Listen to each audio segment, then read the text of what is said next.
સુરેન્દ્રનગરમાં 3200 લીટર દેશી દારૂનો આથો ઝડપાયો, એક આરોપી ફરાર। મળતી માહિતી મુજબ ટીમને ચોક્કસ બાતમી મળી હતી કે ધાંગધ્રા તાલુકાના રાજપર ગામથી કંકાવટી ગામ તરફ જતા રસ્તા પાસે પાણીના ઓકળા કાંઠે ગેરકાયદેસર દેશી દારૂ બનાવવાનો આથો છુપાવી રાખવામાં આવ્યો છે। આ બાતમીના આધારે એલસીબી તથા પેરોલ ફ્લો સ્કોડની ટીમ દ્વારા રેડ કરવામાં આવી હતી, જેમાં સ્થળ પરથી કુલ 3200 લીટર દેશી દારૂ બનાવવાનો આથો કિંમત ₹80,000નો મુદ્દામાલ ઝડપી પાડવામાં આવ્યો હતો।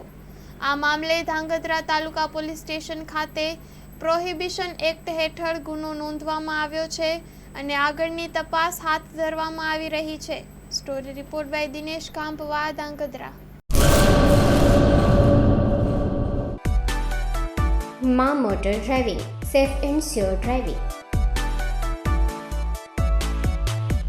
ડ્રાઇવિંગ એ શોખ સાથે આપની મોટી જવાબદારી પણ છે। અમારા ઇન્સ્ટ્રક્ટર દ્વારા સચોટ અને સરળ માર્ગદર્શન। આપની રોજની તાલીમની માહિતી મેળવીને શું અધુરાશ છે એના ઉપર પૂરું ફોકસ કરાય છે।